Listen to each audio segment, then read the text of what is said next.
পাকা আম ফুরিয়ে যাওয়ার আগে একবার হলো এই মজার পাকা আমের পায়েসটা তৈরি করে খাবেন। এতটাই মজার এই পাকা আমের পায়েস।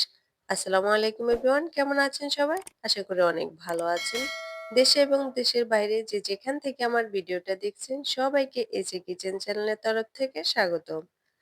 আজকে তৈরি করে দেখাবো খুবই মজার একটি পাকা আমের পায়েস। পাকা আমের পায়েস তৈরি করার জন্য এখানে আমি 2টা পাকা আম নিয়েছি। আম দুটোকে আমি খুব ভালোভাবে ধুয়ে নিয়েছি। এবার একটা ছুরির সাহায্যে আমগুলোকে আমি কেটে নিব।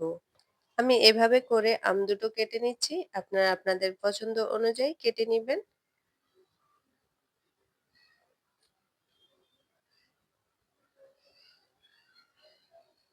একইভাবে আমি আরেকটা আম কেটে নিয়েছি। এবার একটা চামচ দিয়ে আমি এভাবে আমের মধ্যে থেকে আমটাকে বের করে নিব। এবার একটা বেলনের জাগের মধ্যে নিয়ে নিচ্ছি।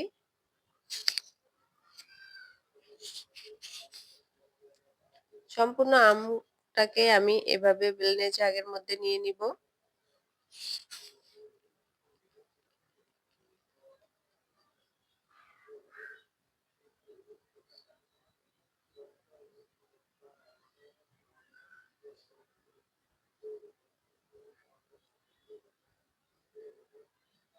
সম্পূর্ণ আমটা নেওয়া হয়ে গেছে।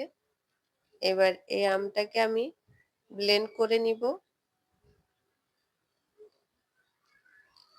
ব্লেন্ড করে নিয়েছি।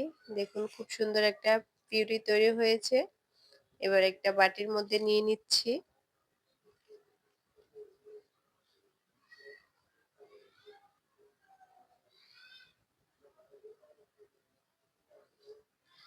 এবার এই পিউরিটা আমি সাইডে রেখে দিচ্ছি। আর এখানে আমি কিছুটা চিনি গুঁড়া চাল নিয়েছি, যেটা দিয়ে আমরা পোলাও বা বিরিয়ানি তৈরি করে থাকি। আপনারা চাইলে যেকোনো আতপ চাল বা পোলাওর চালটাই ব্যবহার করতে পারেন। এবার পানি দিয়ে আমি চালগুলোকে খুব ভালোভাবে ধুয়ে নিব। চালটাকে এভাবে আমি খুব ভালোভাবে ধুয়ে কিছুক্ষণ রেখে দিব। এখানে চুলায় একটা পাতিলে আমি 1 লিটার দুধ আগে থেকে খুব ভালোভাবে জাল করে রেখেছি। এবার এই দুধের মধ্যে দিয়ে দিব আমি চিনি। এখানে আমি 2 কাপ পরিমাণ চিনি দিচ্ছি। মিষ্টিটা আপনারা আপনাদের পছন্দ অনুযায়ী দিবেন, যে যেমন মিষ্টি খেতে পছন্দ করেন। এরপর খুব ভালোভাবে নেড়ে চিনিটাকে মিশিয়ে নিব।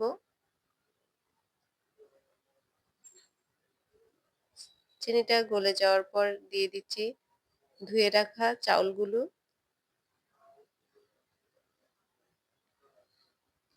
আমি যেহেতু আমের পায়েস তৈরি করছি তাই আমি চালগুলো ধুয়ে আস্তা দিয়েছি। আপনারা যদি পাকা আমের ফিরনি তৈরি করতে চান তাহলে চালটাকে একটু বেলেনে গুঁড়ো করে নিবেন, আধা ভাঙা করে নিবেন, তাহলে ফিরনি হয়ে যাবে।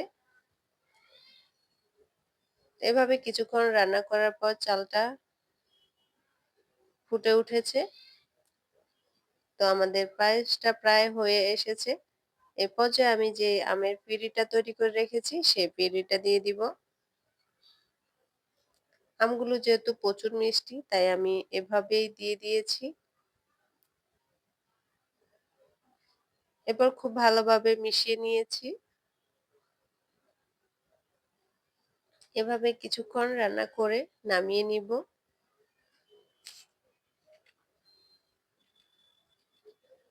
দেখুন কতটা সুন্দর হয়েছে পায়েসটা। পায়েসটা হয়ে গেছে। এবার আমি নামিয়ে একটা সার্ভিং বলে নিয়ে নিচ্ছি।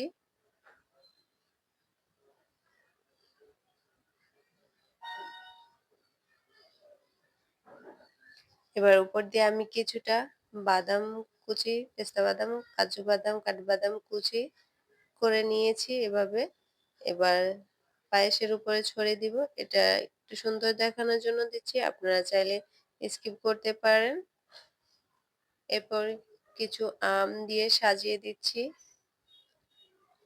দেখুন কতটা সুন্দর হয়েছে। মাশাআল্লাহ খেতেও কিন্তু অনেক মজার হয়েছে। তো এভাবে আপনারা অবশ্যই বাসায় তৈরি করবেন। ছোট থেকে বড় সবাই কিন্তু খুবই পছন্দ করবে এবং খুবই মজা করে খাবে। তো আমার আজকের এই পাকা আমের পায়েস রেসিপি ভিডিওটা আপনাদের কেমন লাগলো অবশ্যই কমেন্ট বক্সে জানাবেন। আর এমন মজার রেসিপি ভিডিও পেতে চাইলে আমার চ্যানেলটি সাবস্ক্রাইব করে পাশে থাকা বেল আইকনটি অন করে রাখবেন। তাহলে আমি যখনই ভিডিও আপলোড করব সঙ্গে আপনাদের কাছে নোটিফিকেশন চলে যাবে। আজকের মতো এ পর্যন্তই। আল্লাহ হাফেজ।